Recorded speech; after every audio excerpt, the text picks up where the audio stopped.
नमस्कार. मी पत्रकार किरण शिवाजी राऊत पाटील, कोलार बुद्रुक, तालुका राहता, जिल्हा अहिल्यानगर या ठिकाणावरून आज प्रथमतःच भ्रष्टाचाराची पोलखोल या यूट्यूब चॅनलच्या माध्यमातून आपणासमोर येत आहे. या पाठीमागे येण्याचे उद्देश एकच आहे की ज्या ज्या ठिकाणी भ्रष्टाचार झालेला आहे त्या ठिकाणचा भ्रष्टाचार मोडीत काढून त्याची पोलखोल करण्याची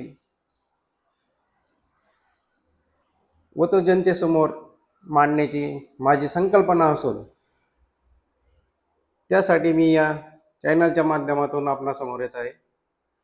तरी हा माझा चॅनल नवीनच असून मी सर्व नागरिकांना विनंती करतो की या चॅनलला लाईक, शेअर व सबस्क्राईब जरूर करावे, जेणेकरून भ्रष्टाचाराचे नवीन नवीन व्हिडिओ मी या चॅनलच्या माध्यमातून आपणापुढे मांडत राहील.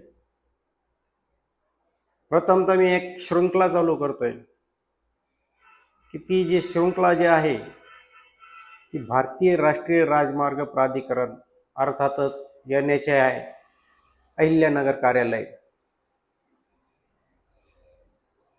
या कार्यालयाच्या मार्फत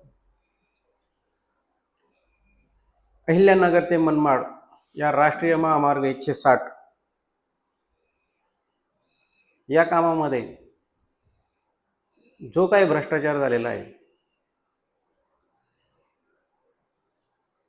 तो मी आपणापुढे या व्हिडिओच्या माध्यमातून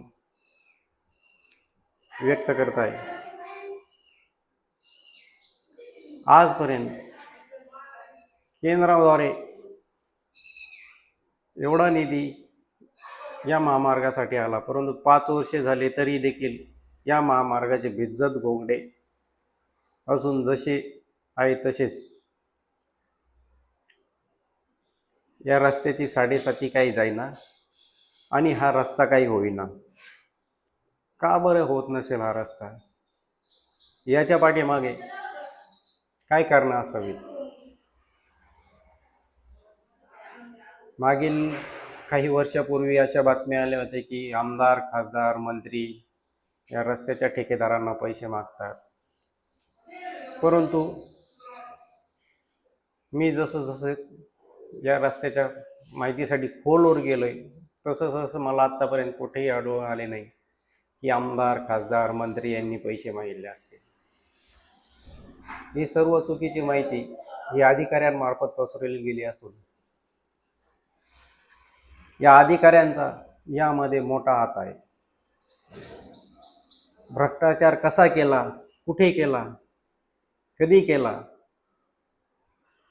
मी या शृंखलेतून आपणापुढे मांडणार आहे.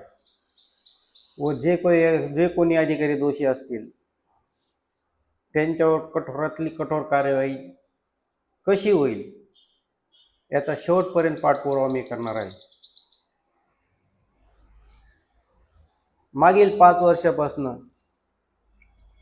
PWD अर्थात सार्वजनिक बांधकाम विभाग या खात्याने हा रस्ता 2020 साली NHAI कडे सुपूर्द केला आहे.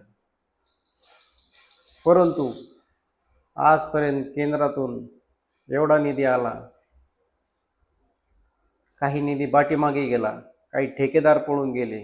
का गेले, कसे गेले, कोणामुळे गेले, हे सर्व मी आपणापुढे मांडणार आहे.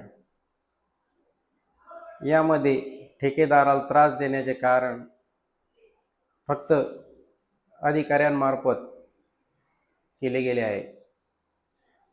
त्यामध्ये कोणत्याही राजकीय पुढाऱ्याचा हस्तक्षेप नसून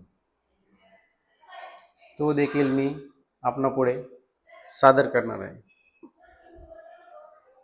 या महामार्गाचा सर्वात जास्त फटका जर कोणाला बसेल असेल तर आजपर्यंत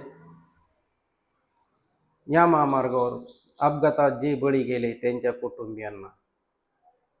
अनेक कुटुंबे असे उद्ध्वस्त झालेले आहेत, परंतु त्यांना देखील अद्याप कोणतीही मदत मिळाली नाही. तसेच नगर दक्षिणचे लोकप्रिय माजी खासदार सुजय विखे पाटील यांना देखील काही प्रमाणात अर्थातच 30-40% या प्रमाणात या महामार्गाचा फटका बसलेला आहे व त्यातून त्यांचा पराभव देखील झालेला आहे. सुजय विखे पाटील यांनी वारंवार केंद्रातून मदत आणण्याचे काम केले, परंतु त्यांनी अधिकाऱ्यावर कोणतेही नियंत्रण न ठेवल्यामुळे या पद्धतीने हा रस्ता आजतागायत तसाच आहे.